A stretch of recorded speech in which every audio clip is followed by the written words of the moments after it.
දැන් තමන්ගේ ධනවස්තු දේපල කවුරු හරි උදුර ගන්නවා නම් මංකොල්ල කනවා නම් කඩා වඩා ගන්නවා නම් කැමතිද?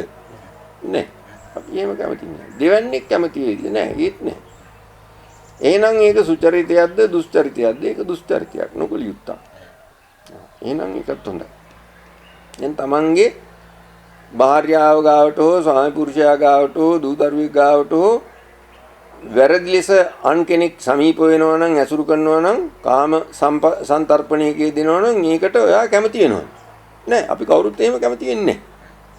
එහෙනම් ඒ අනුව බලන්න කල්පනා කරලා අන් සත්වයොත් ඒකට කැමති නෑ. එහෙනම් කාමී වැරදි ලෙස හැසිරෙන එක සුචරිතයක්ද දුස්චරිතයක්ද? ඒක දුස්චරිතයක්. ඒක නොකල යුත්තක්. එහෙනම් ඒකත් එහෙම අවබෝධ කරගන්න. යම් කිසි කෙනෙක් වැරදි තොරතුරු වලින් ඇති දේ නැති කළා නැති දේ ඇති කළා යම් කිසි කෙනෙක්ව වැරදි වාදයකට වටනවනම් දෘෂ්ටිමය වශයෙන් ජාලයකට පටලවලා එයා දුගතිගාමී තත්වයට පත් කරනවා නම් එහෙම රැවටීමකට ලක් වෙන්න කැමතිද? නෑ අපි කැමති නෑ එහෙම. එහෙනම් අන්‍යෝත් ඒකට කැමති වෙන්නේ නෑ. ඒ නිසා ඒක නොකල යුත්තක්. ඒක දුස්චරිතයක්. ඒ වගේම තමයි යමකින් මත් වෙනවද? යථාර්ථයේ වටහා ගන්න බැරි ස්වභාවයට පත්වීම තමයි මත් වෙනවා රත් වෙනවා කියන්නේ. එහෙම රත් වෙන මත් වෙන තත්වයට පත් වෙන එකට තමන් කැමතිද? නෑ එහෙම වෙනවා නම් යථාර්ථයේ දැක ගන්න බැරුව යනවනේ. එහෙනම් ඒක හොඳ නෑ. එහෙනම් අනුනුත් ඒකට කැමති නෑ. එහෙනම් මත් වෙන්නවත් මත් කරන්නවත් නුසුදුසුයි. එහෙනම් බුදුහාමුදුරුවෝ ඔන්න ඕක තමයි යමක් අවබෝධයෙන් තේරුම් ගන්නවා කියලා කියන්නේ. ඥාණය මෙහිවලා තේරුම් ගන්නවා කියන්නේ ඕකටයි. එතකොට යම් කිසි කෙනෙක් ඔන්න ඕකයි ඉස්සෙල්ලාම ඉගෙන ගන්න ඕනේ. ඥාන සංප්‍රයුක්තව කොහොමද බලන්නේ? තමන් උපමාවට අරගෙන තමන්ටත් අහිතක් වෙනවනම් අහිතය දෙආකාරයි. දැන් මේ මොහොතේ වර්තමානයේ අහිතක් වෙනවනම් එහෙම නැත්නම් අනාගතයේ අහිතක් වෙනවනම් ඒක කරන්න හොඳ නැහැ. ඒ වගේම තමයි දෙවන්නේකට අහිතක් වෙනවනම් දැනුත් අහිතක් වෙනවනම් එහෙම නැත්නම් අනාගතයේ අහිතක් වෙනවනම් ඒකත් කරන්න හොඳ නැහැ. ඔන්න හතර ආකාරයක් පෙන්වුවා. නොකල යුත්ත පෙන්වීම. ඊළඟට උන්වහන්සේ පෙන්නනවා කල යුත්ත.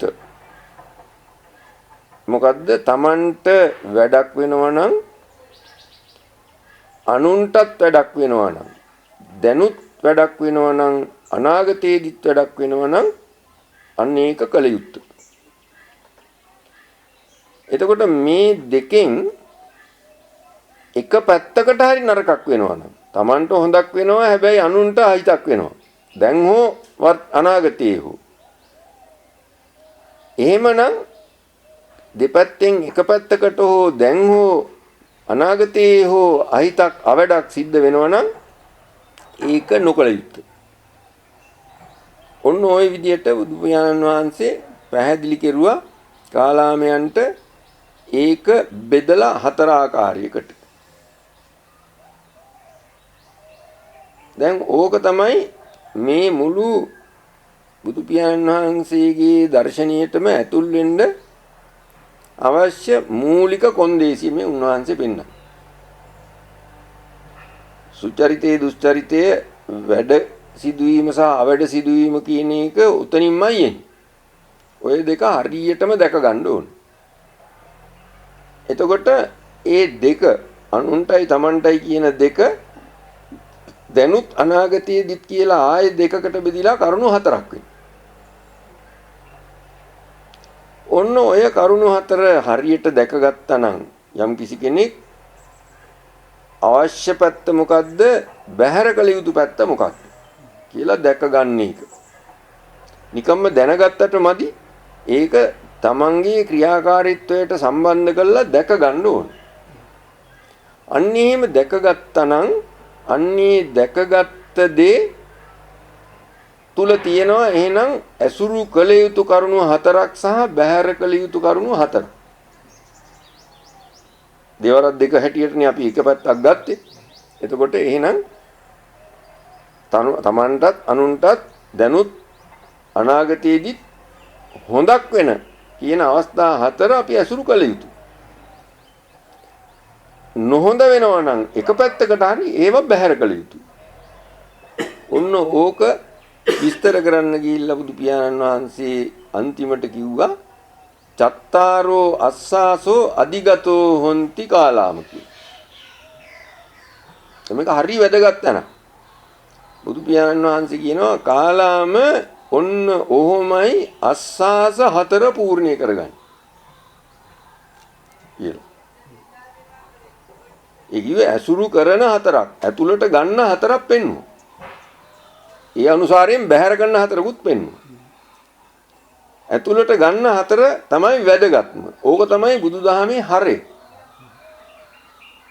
මට අවඩක් වෙනවා නම් දැන් හෝ අනාගතේ. දෙවන්නේකට අවඩක් වෙනවා නම් දැන් හෝ අනාගතේ. ඒක නොකල යුතුයි, ප්‍රස්වාස කළ යුතුයි, බැහැර කළ යුතුයි. මට වැඩක් වෙනවා නම් දැනුත් අනාගතේ. දෙවන්නේකට වැඩක් වෙනවා නම් දැනුත් අනාගතේ. ඒකෙන් ඒ වැඩ කරන්න ගිහිල්ලා එක පාර්ශවයකටවත් අහිතක් සිද්ධ වෙන්නේ නැත්තම් ඒක ඇසුරු කළ යුතුයි, ඒක සුචරිතයි. ඔන්න ඔය මූලික මූල ධර්මයේ කාලාමයන්ට පෙන්වන. ඕක තමයි උරගල. මොන ධර්මයේ ආවත් ඔය උරගලේ උරච්චි කරලා බලන්න. ඕක තමයි පළවෙනි සාධකය. එතකන් කවුරු කිව්වත් තමන්ගේ කුල ගෝත්‍රයෙන් පැවතෙන මතයයි කියලා කිව්වා. යම් කිසි ප්‍රසිද්ධ කෙනෙක් දේශනා කරයි කියලා කිව්වා.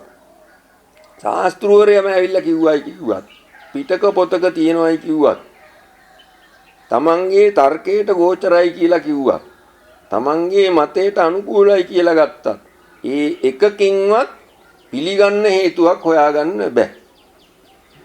පිළිගත යුත්තේ උරගාලා බලලයි. ඕකට තමයි ඥාන සම්ප්‍රයුක්තව බලනවායි කියලා කියන්නේ. උරගාලා බලන්න ඕනේ. අවඩක් කොහේ හරි සිද්ධ වෙනවා නම් එතන කොස්සක් තියෙනවා මොකක් හරි ඒක බුද්ධ භාෂිතේ වෙන්න බෑ. බුදු පියාණන් වහන්සේලා කිසිම දවසක කිසිම සත්වයකට අවඩක් වෙන දෙයක් දේශනා කරන්නේ නැහැ. ඒක තමයි පළවෙනි සාධකය අපි තේරුම් ගන්න ඕනේ මේ ධර්මයේ වටහා ගන්න. බුදුහාමුදුරුවෝ අස්සාස 4 කියලා කාලාමයන්ට කිව්වේ ඔන්න ඔය ටිකට.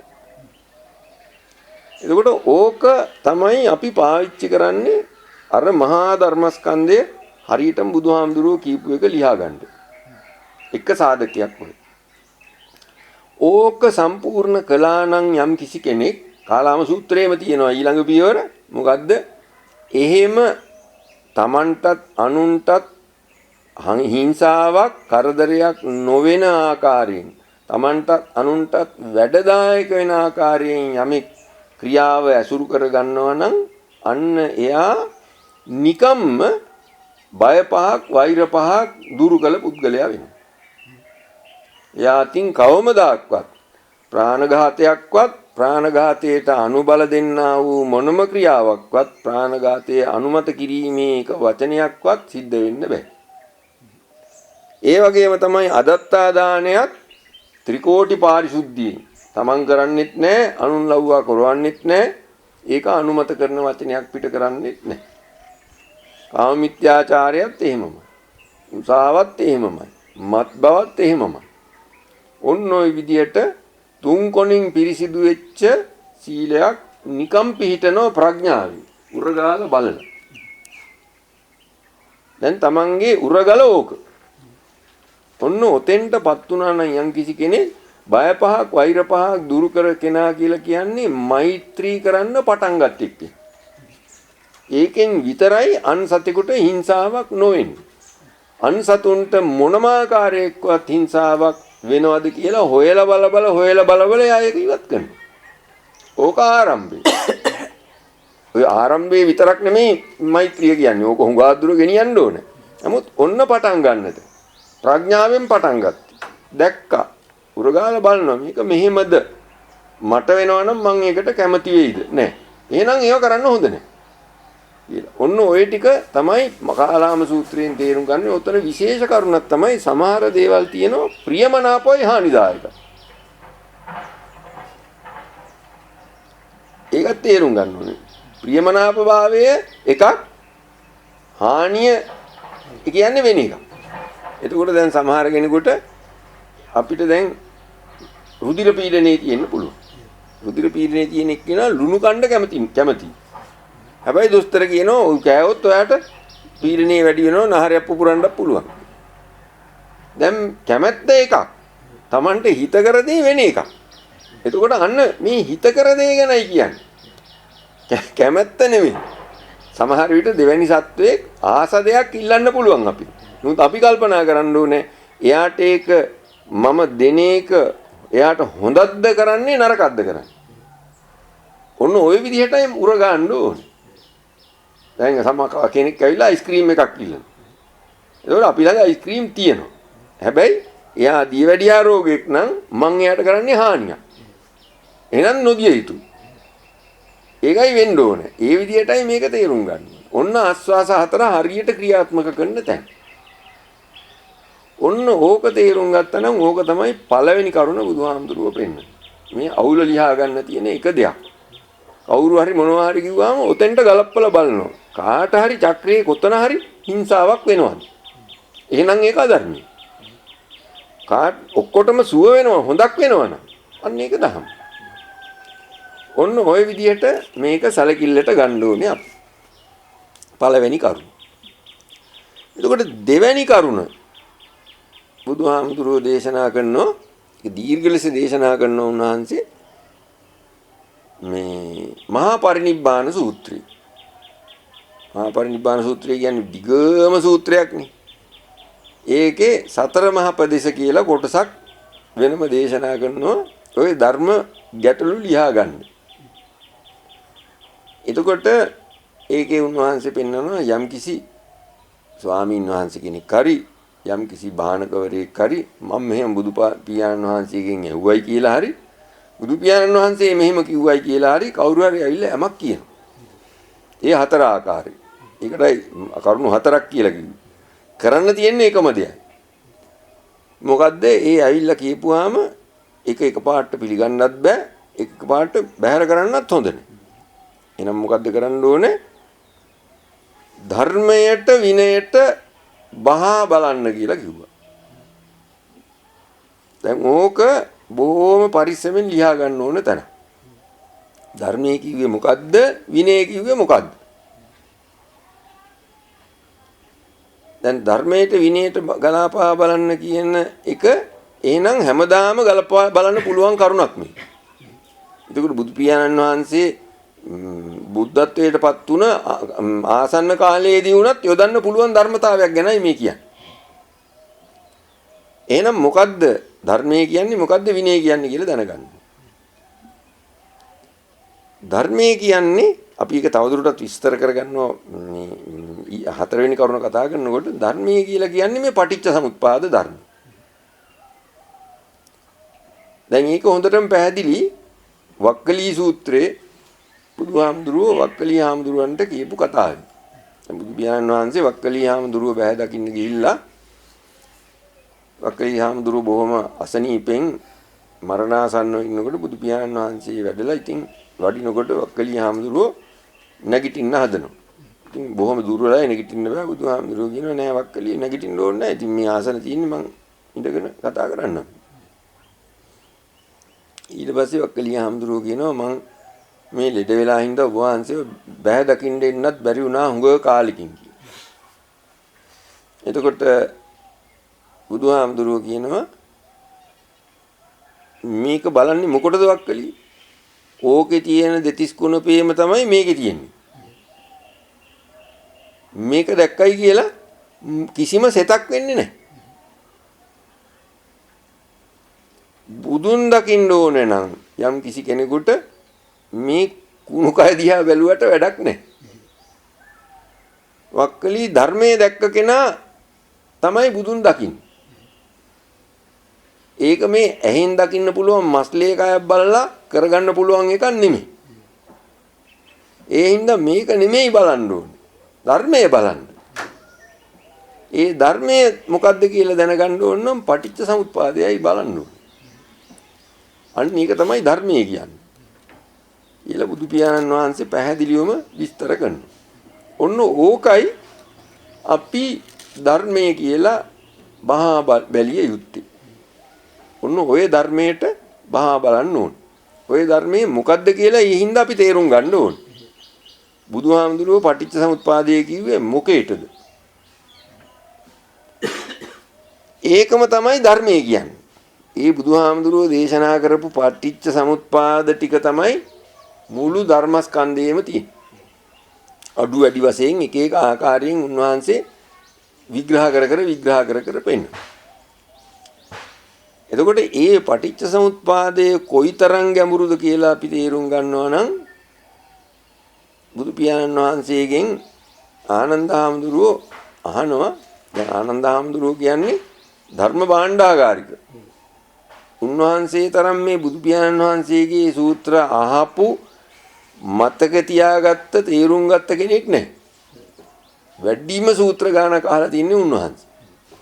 ඒකට ඒ එක්කෙනා ඒ ධර්ම භාණ්ඩාගාරිකයන් වහන්සේ ඇවිල්ලා බුදුහාමුදුරුවන්ට කියනවා බුදු පියාණන් වහන්සේ මේ පටිච්ච සමුප්පාදය කියන එක මහා ගාම්භීර දර්ශන ඉගැන්වීමක්.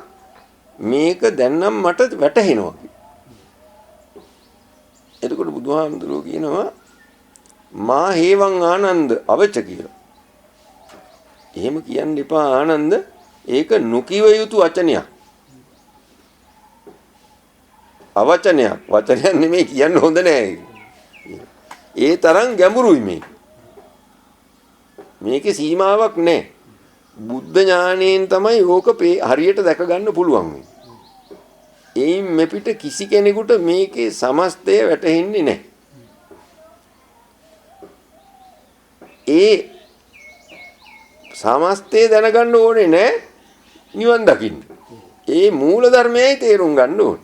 ඒතකොට බුදු පියාණන් වහන්සේ ඕක විග්‍රහ කරලා තියෙනවා අනන්ත අප්‍රමාණ ක්‍රමයකට. ඒ විග්‍රහ කරපු එකෙන්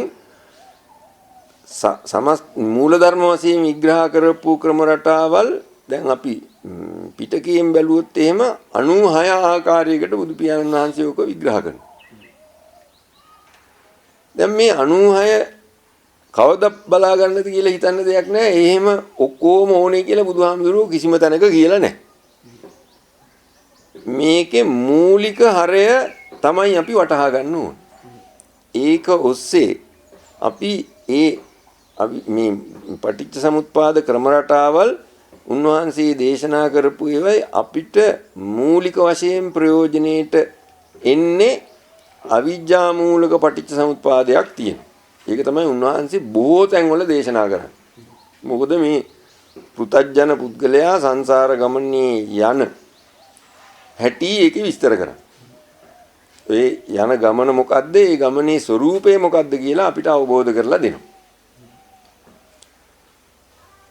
ඒක යම් දවසක අපි වටහා ගත්තොත් අන්නේ වටහා ගත්ත දවසට අපිට දුක්ඛාර්ය සත්‍යය මෙන්න මේ විදියයි කියලා යම් අවබෝධයක් ලැබෙනවා. ඒ ලැබෙනකොටම අපිට දුක්ඛ සමුදය ආර්ය සත්‍යය පිළිබඳ තේරුම් ගන්න අවශ්‍ය මූලික කරුණු ටික තේරෙන්න ගන්න. එතකොට ඒක තවදුරටත් සුද්ධ කර ගැනීම සඳහා තමයි අපි පටිලෝම පටිච්ච සමුප්පාදය කියලා එකක් අග ඉඳලා මුලට ආපහු වෙනවා. එතකොට ඒකත් අපි තේරුම් ගන්න ඕන.